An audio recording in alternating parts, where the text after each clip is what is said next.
going to pop out some kids, aren't we? Someone's in a rush. No, I'm just saying. Let's get married first. Can you never look at the... They are £2. I do look at the price.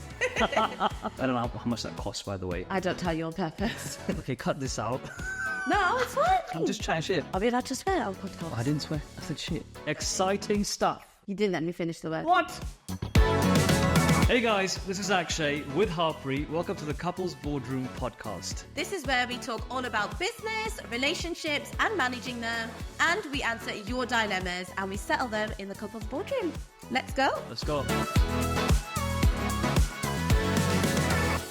So today, I think it would be really good if we discuss balance when you're balancing business and a relationship. And we've had a few people write in with their dilemmas. I think we should kick it off by talking about how on earth is someone just supposed to balance all of this whilst having a life? To be honest, I don't even know what that word means. Balance. Being super truthful. Like, you read about things like find balance, but you see these reels on Instagram, balance is the key to happiness. Bullshit. Okay. You're never going to find balance. There's always going to be one element of your life that requires more priority at that time. And you need to understand that and communicate that with people around you. I think that that's pretty deep. And actually, it's nice to sometimes at least feel that you're able to spin a few plates. Absolutely. Because you can't just go 100%. full harder. 110%.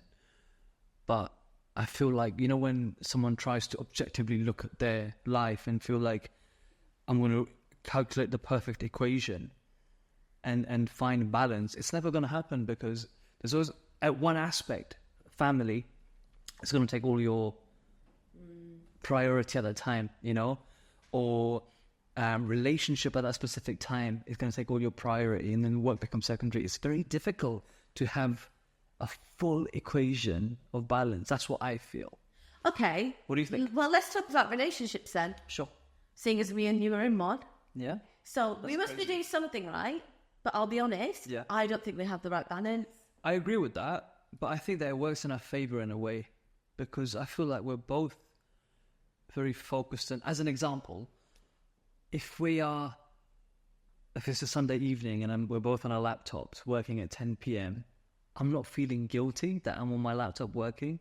Well, what if I want to spend time with you? That's absolutely okay, but we communicate that then, don't we? Yeah. But like, for example, like I feel like sometimes we are just working. I'm not going to lie, I love it. Like this is literally perfect because right now that's what we need to do. But if we just look at everything as a whole, even since we've been together, it's been work, goal after goal. It has. Now we're planning the wedding. We don't actually get that much.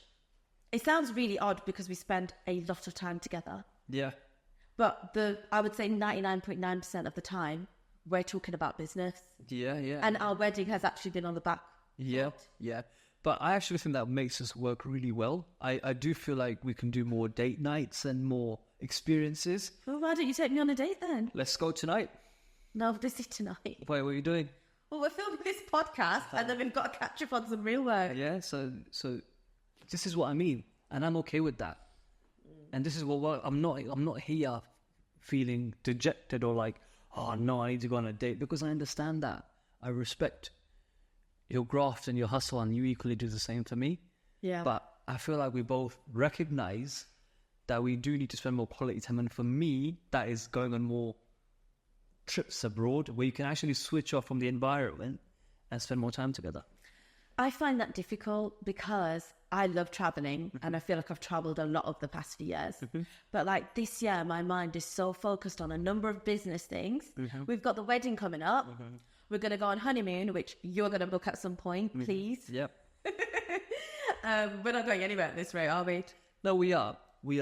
And it'll be amazing. And I'm really looking forward to switching off at that time. Yeah. Especially the wedding. I'll be super honest with you. That week on that phase, I'm so excited to switch off from work to get married. Does that make sense? Yeah. This is where balance is, I think, is really important, in the sense that then if I'm working constantly on my laptop during the wedding, that's a problem, because then I don't have a balance. I'm going to be honest with you. I am concerned. I think I'm quite good at being able to compartmentalize work, and just switch off, work and switch off. It doesn't mean my mind isn't thinking about all those things I need to do when I'm switching off with you, but I have to really consciously think, well, enough's enough. But I am worried that at the wedding, at the altar, you're going to have your phone out. No, sweetheart, I'll be on flight mode. Okay, but are you going to sneakily check work? You know what? I'll be super honest with you. I find it impossible to switch off. Yeah, but this is my concern. We're literally going to... At the wedding, I'm not going to do that, obviously. So what are you going to do with your work? Because you never have a day, even when we're on holiday. Yeah. You're saying you switch off, but you don't. The first thing I pack on a holiday is my laptop. Yeah, so what are you going to do on the week of the wedding? I'll get married to you. I'm not going to be work. This is the point I'm trying to say, is that I'm not going to be work during the wedding. Okay. You know? Well, I'm looking forward to that. I am too. I'm looking forward to switching off and just enjoying that moment. And I also realise that I need to do that more as a person. Well, one thing we've implemented, just to get that switch off time together, was the date night idea. Yeah, great idea. Even though we'll probably still speak about business on date nights, and we always do. Yeah. But we decided, because we only ever just literally go to the same 2 restaurants, date nights, I plan one, you plan one per month, and we have to do something different. Yeah, I'm game for that. Okay, so what have you got planned for our next date night? I'll surprise you. Okay, any hints, tips? Not tips, I don't need tips for a date. Dress up glamorous. Okay. Yeah. And this the thing is that I think we should definitely do more stuff like this. Well, what's the stuff? Well, I'm not telling you, it's a surprise. I don't like to reveal. So what have we done so far? I am a really good missus here, a very good fiancée. So am I. And we'd planned to go to Saudi Arabia. Yeah. That was my date night idea, to take you to the boxing. So I'm a pretty good damn date night planner. I think you're an incredible date night planner, but unfortunately Tyson hurt his eye and it got cancelled. Well, date night got cancelled because of Tyson Fury's eye. So we cancelled the whole trip. And I haven't rescheduled. I do apologise. I think we've just been working. And yeah, man, I think you worked out for the better. We were happy. I was like, good to get to work more. We genuinely were happy Yeah. that our holiday got cancelled. Yeah, because we're planning a wedding at the same time as well. We're going away for 2 weeks. I think it was silly of me to organise this. No, I trip wasn't in the first silly of place. you, but I think more stuff like that I want to do. You know, like random trips like Italy. I want to go Rome. Yeah, but I'm just saying. Until this wedding is finished. This wedding is finished. The wedding events are done. Okay. Yeah, until then. Okay, yeah. So my plan was Saudi Arabia, didn't work out. Yeah. I can't remember what date nights you planned for us. Darlings, I took you to New York for Valentine's Day. That was 1 year ago. Yeah. Took you to Dubai. 1 year ago. No, it wasn't 1 year ago.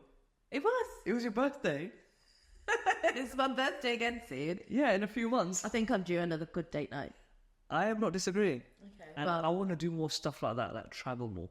That's know. exciting for me. but I'll be honest, that tips me off balance. Because it's like you just ruin your momentum with work. Yeah, but this is you're literally contradicting yourself now yourself. Yeah, true. It's that now we're speaking about work. True. Anyway, I think that's our strength. We both absolutely love working. We don't care about balance. 100%. And I think it's okay to work while on holiday. If you run your business and if you are... Yeah, but you're doing it again. You're talking business. But you just said that it will knock you off your momentum. You just did it yourself. We don't actually know how to have a relationship. We might as well be in a business partnership. Nah, but this is what I'm saying. It's okay. There is no scientific calculation to find balance. True. It's a bullshit word. There is no such thing as balance. No, there is, sweetheart. It's nice to at least feel like you're hitting a few priorities. Absolutely. You just focused on one. Like, for example, in a few years, when we pop out kids, I can't wait. how many are we having? 15. Okay. I'm not having 15 kids, but anyway, when we pop out children, our lives are going to completely change. Our priorities are going to change. Exactly. Our desires might not, so we might both still want to go hard with work, but we physically won't be able to. So how are we planning on managing that? I think naturally over time, you prioritize different things. Yeah, I know the priorities change, but what are we gonna do? Like, who's gonna get to go on their laptop the most? Just get the kids to go on the laptop as well. Do you know what? Train them up. I've decided, forget school, they're going to join the business. I will train them. I've got an idea. God. Let's have children Huh. and like make one an accountant, Done. one a lawyer, Done. one good at housework. No. What I'm trying to say is, we used to have So children. you can chill. No, to build like an empire of different like roles. and Businesses, yeah. Yeah, different businesses. definitely, man. That is an interesting topic for me now. In the sense of like getting kids to be part of your business. And I want to take them to board meetings and conferences and say, look, understand what's being said. Is I'm going to take my kids to the meetings and the board meetings and say, this is the meeting. What did you learn? How do you think the meeting went? What would you have done? Yeah, but that's when they're like 16 plus. No, man. Like when they're 7, 8, you make them understand it from that Okay, age. but what are we going to do from 0 to 7, 8? How are we both going to manage? We get nanny. What I'm trying to say is that you naturally adapt. We're humans. Okay, so who's changing that, please? I'll change the nappies. Okay. Yeah. All right, fine. Yeah.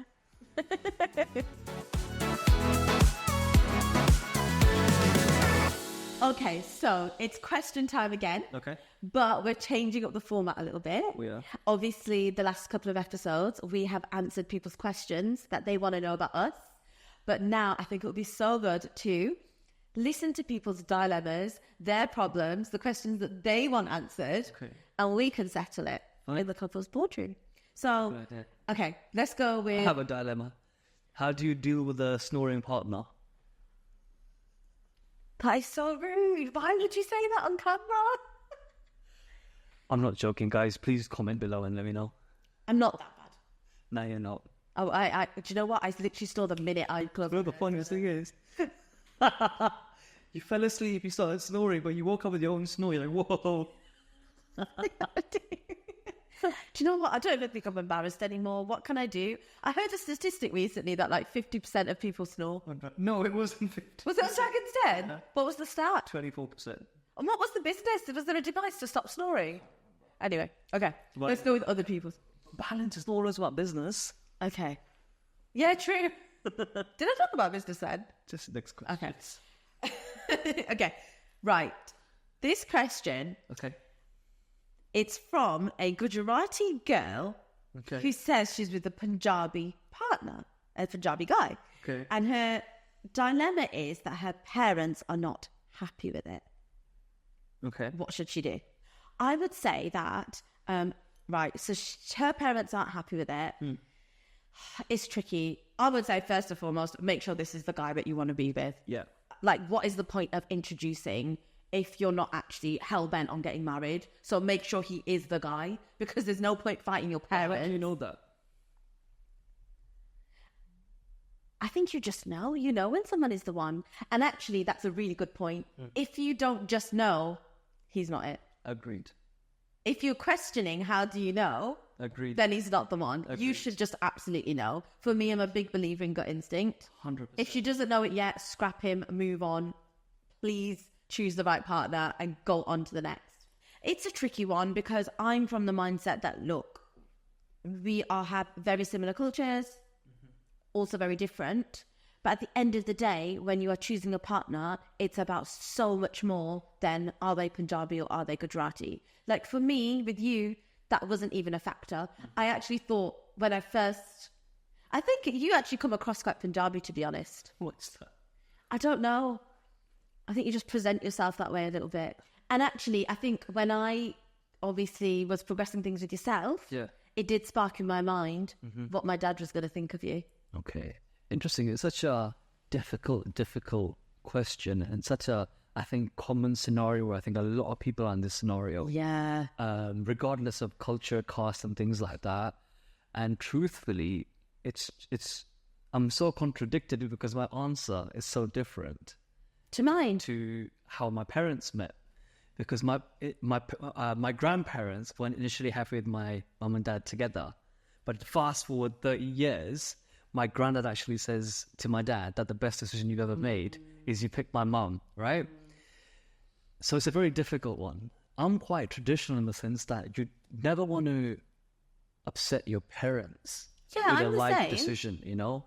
But I also feel like times are changing and I think parents should be a bit more understanding and trust their kids to make the decisions for themselves. I've got an idea. What? They just need to get into like a goody Punjabi little like. They need to like mix. So like Punjabi people, we have our certain ways of like holding events and functions, the food that we eat, and it's the same for Gujarati people. I had never tried some of the dishes that I've tried that your mum has cooked. I didn't know what these like. Obviously, I know she's taught me how to make dosa, but there's some weird dishes like undiyu, yeah.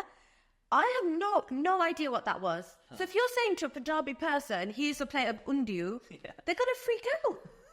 I said, what? What is that? And it's probably the same for you guys. Did you freak out when mum said it's an undiyu? A little bit. So this is what I mean. Actually, they need to mix into, they need to go to Garba together. Sweetheart. Garba's not a 24/7 event. So is it now? You just go for a quick night out to do Garba. We did it in the kitchen, Mom. With the wooden spoons. Remember? So that's your advice to the lady, that get wooden spoons and do Garba with your fam. No, I think we should do this with a bit more seriousness, because it's not a light-hearted topic. I feel like communication is key, and I feel like she really needs to sit down with her parents and say, look, this is why I think this is the person for me, and end of the day, it's going to be your decision, and I'm open to it, but please, it needs to meet the family, okay? Whenever you're having these sort of conversations, never create conflict between two parties, because you will naturally, the other party will repel, because they'll feel like you're rebelling to them. Make them feel part of the decision and say, look, guys, it's going to be your decision. Sweeten them up. So manipulate them. So Atri's advice is manipulate your parents, and my advice is all have a Garba party together. And we'll Next question. Okay, next question. Yep. We get this one all the time. I want to apply for The Apprentice. What do I need to know? I can write a book on this. I would say biggest tip is you need to be yourself, but exaggerate it times 10.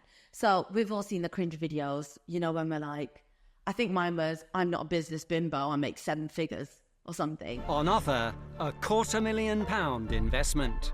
I'm not a business bimbo that doesn't know what she's doing. I already run a 6-figure company that's going to make me and Lord Sugar a hell of a lot of money. I have this disgusting inner self-belief. I'm so confident to the point people think I'm deluded. And that is my strength. Oh, call me AK-47. Nobody even calls you AK-47. I know, but this is what people don't understand, is that you have to stand out to get onto that platform. You know, you got to think of yourself as a bloody business. You know, it's a marketing tactic. Yes. You know, there's 80,000, 90,000 people applying. You know, what is going to get me selected? How are you going to outshine everyone else? So tip number 1, be yourself, but exaggerate your personality, because it's not just about your business. At the end of the day, you know, they're going to make an entertaining TV show. Be real with you. 9 million people watch it. They want personalities of it. Yeah. Not saying go there and be a clown and go there just because you want to get on TV. If you do, you're not going to last long in the process. Yeah. Definitely be good at business, but think of it like a marketing tactic. How can I make myself stand out more than anyone else here? Be yourself. I think going to business, have a damn good business plan, because the problem is if you get through and you fluff up at the end because you've not actually had the time to think about your business idea, because they're not going to, yes, they do pick a personality, but they also have to make sure they are sound business ideas. Definitely. At the end of the day, one of these people are going to get into business with Lord Sugar. Agreed. So they can't just have a bunch of... You need to be credible enough to get on it first thing. Like if you're complaining you haven't got on it, you don't have a good business, if you're not a good business person, then it's not because they didn't like you, it's because they didn't look at your business. And they do look at your business. There's a process they look at your business. But I think the business. How many times? But I think business in a sentence. I think the most important thing I would say, from my experience, is that self-belief. I was just going to say, final tip. And you've got to be confident. Because I've auditioned so many times, that audition the year I got in, I already knew I got it. I just went there for formalities for the audition. That's the amount of self-belief I had. I've got a tip for the audition stage. So basically, with the audition process, there's a few different stages. You've got like a video interview, and you jump on a couple of Zooms. But there's one stage where you get to do a group audition. And there's a few activities in there. And it's always interesting because some of you make it on to the show. So from my group audition, there was myself, Nick and Amy, and we all got onto the show. But there was maybe, 20 people there. And there's like a challenge where you have to pull something out from under your chair, but you can't put it out till the moment that they tell you. Walk to the front of the room where there's cameras.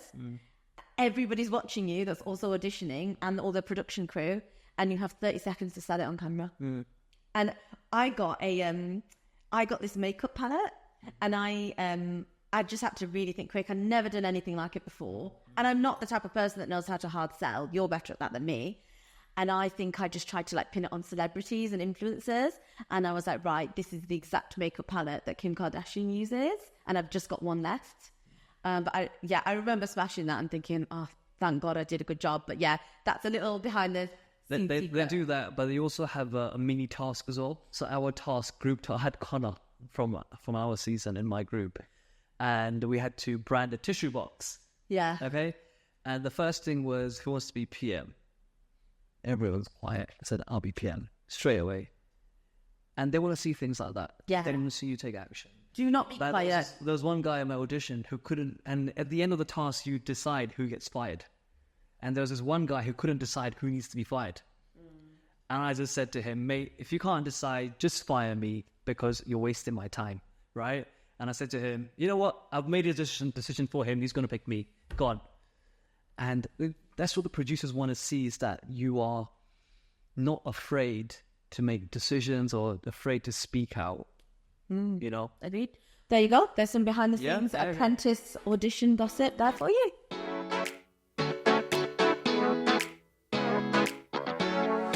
Okay, guys, thank you for listening to the Couples Boardroom podcast. Hope you enjoyed it. Next time, we're going to be answering more of your dilemmas, so make sure you send them in.